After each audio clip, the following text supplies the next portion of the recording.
so we'll just do one live section with Aoife and Eve.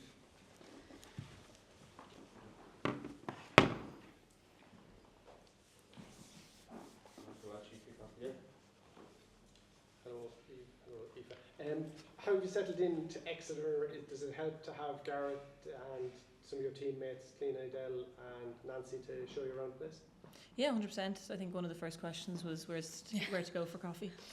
Luckily, we have a good spot right across the road, and it's a nice city to kind of walk through. So yeah, no, definitely use them for some coffee recommendations.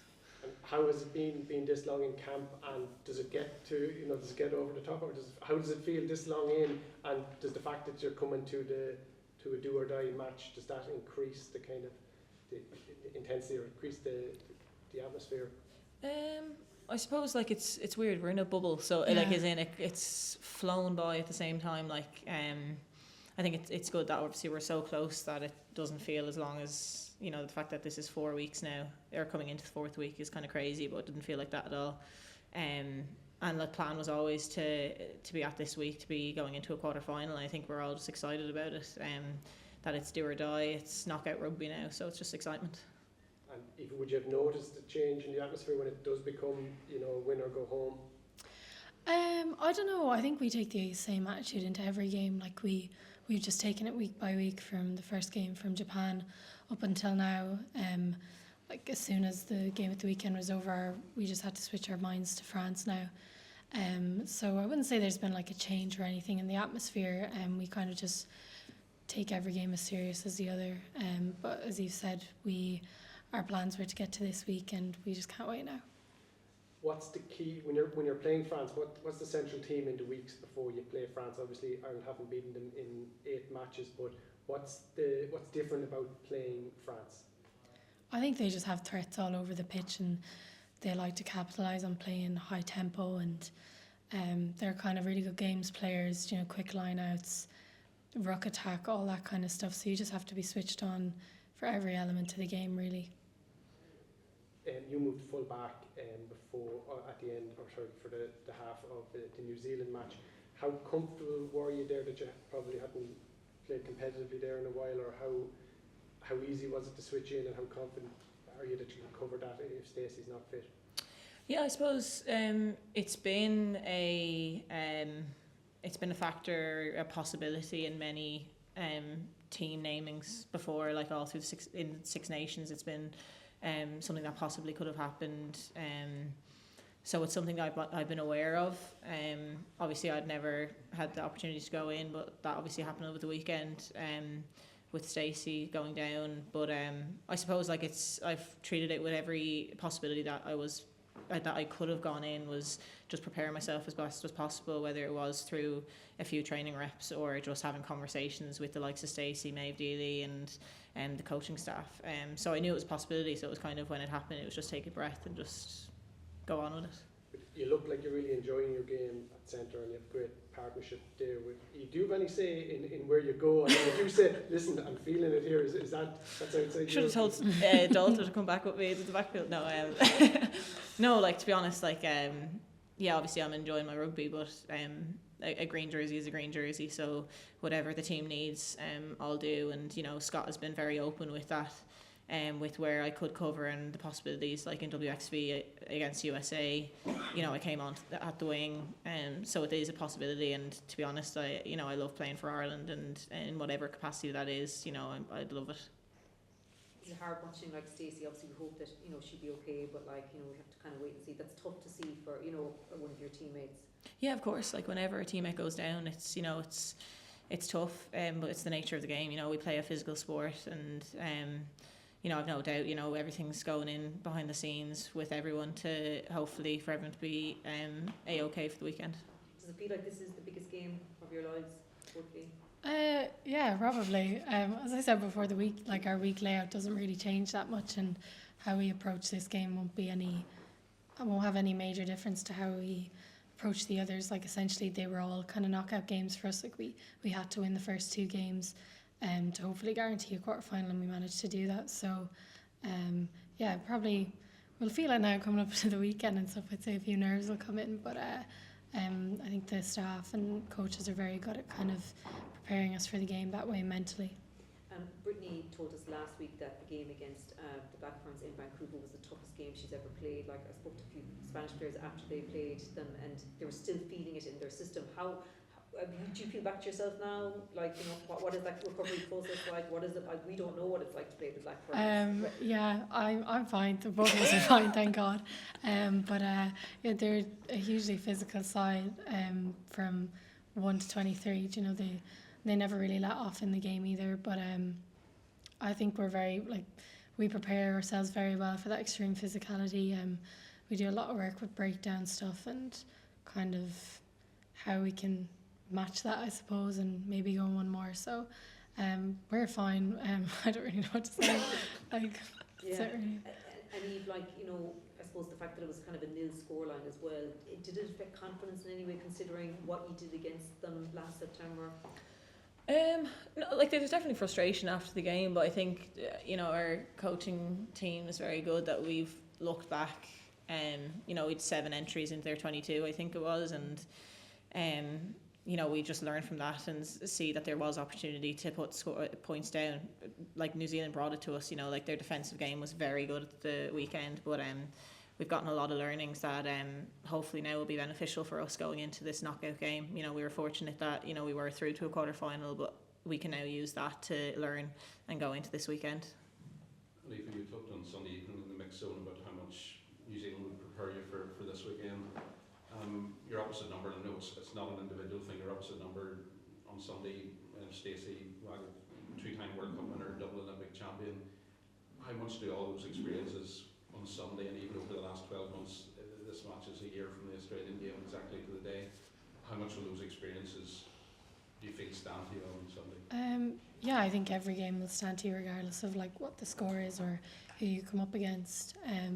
I think, like, as a group we've been through a lot together and we've managed to bounce back from far bigger defeats than the one we had at the weekend, and I feel we're in a really good place now.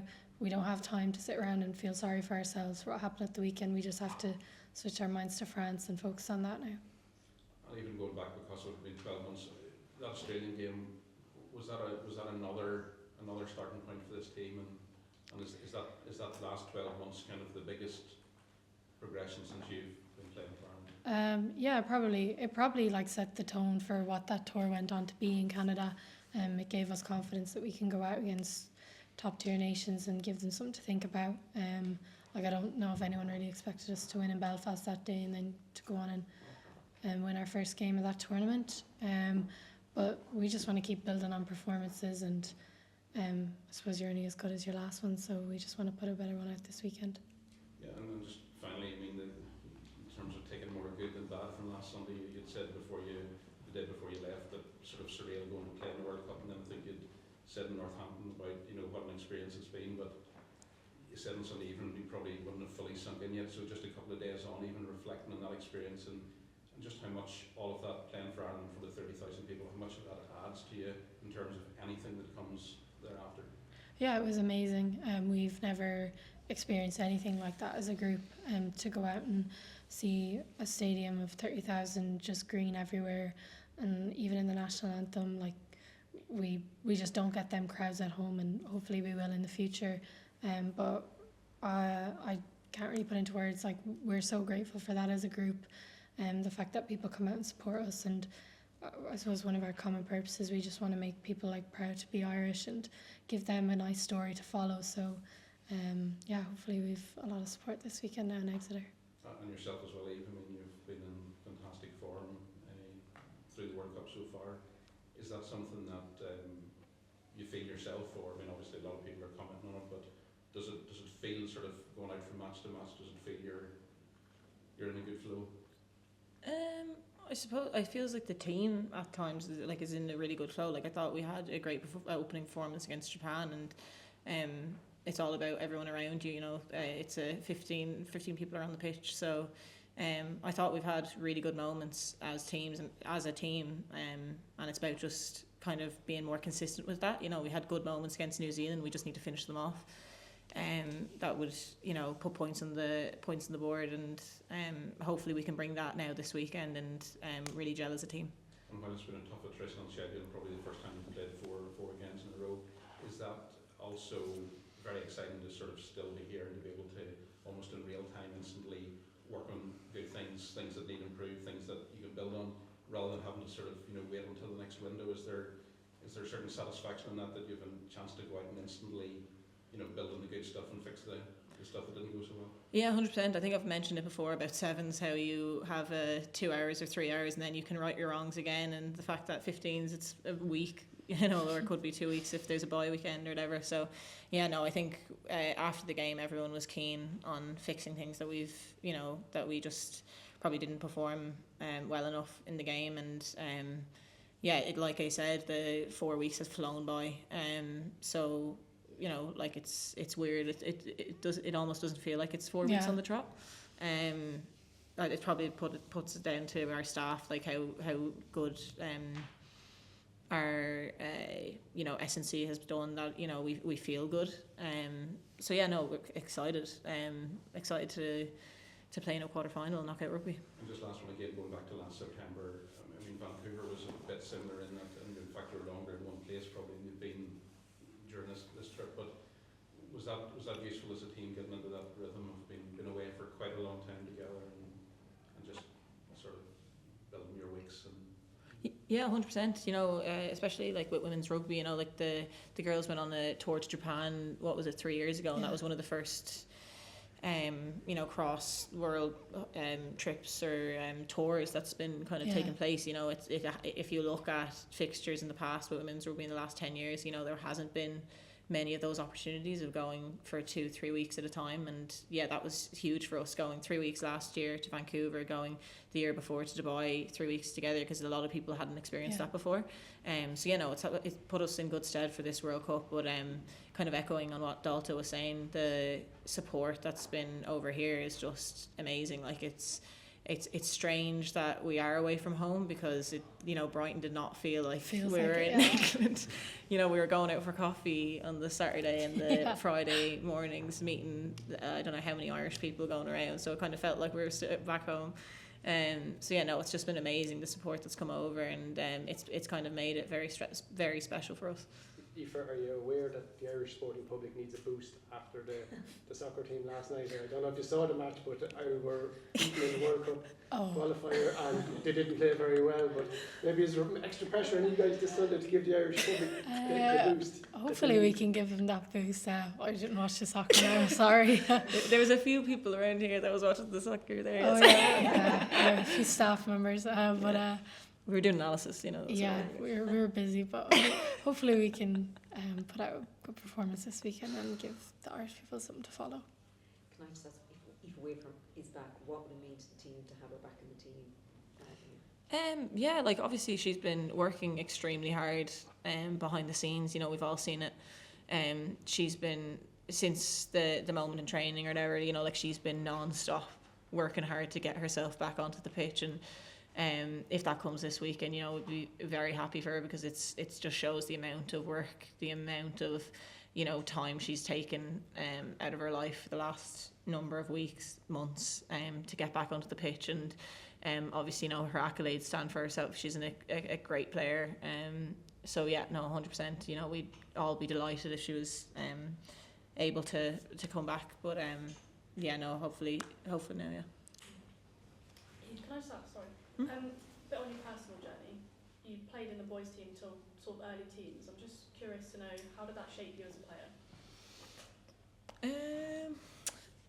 I don't know, I suppose. Like I started playing rugby because my brother was playing rugby, and just at the time it was, you just joined the one team. I just happened to be the only girl on the team. I didn't feel like, to be fair, like I've said it numerous times about, I was so fortunate to have the coaches I had in minis and the boys, my teammates.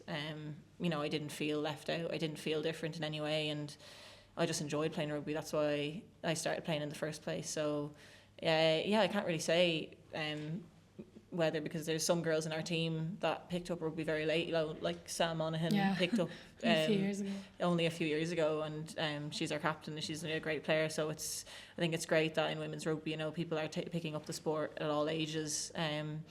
And it's pretty much kind of testifies that it's never too late to pick up a rugby ball. I guess that leads me on to my next question. Sort of, what would you say say to girls at home who are maybe watching the TV and want to play rugby, but maybe are a little bit scared to do so?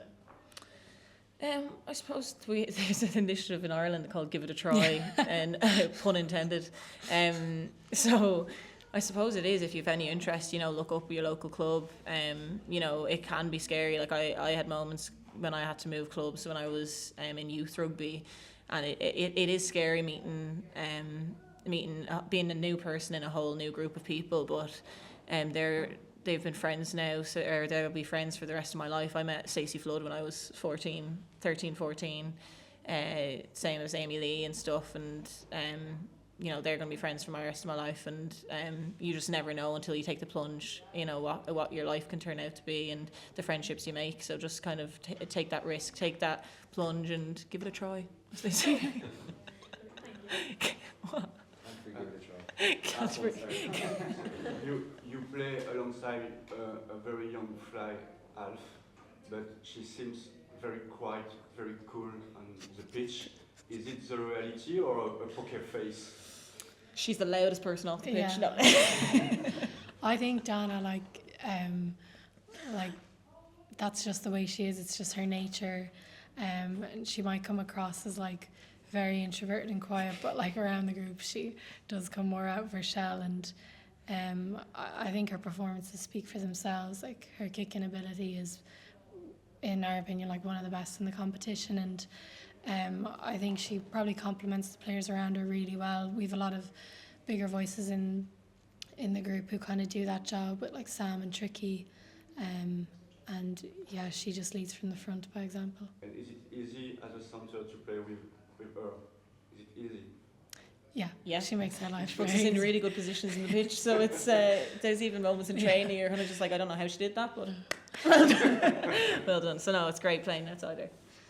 All right, thanks guys. Thank you. Thank you. Thank you.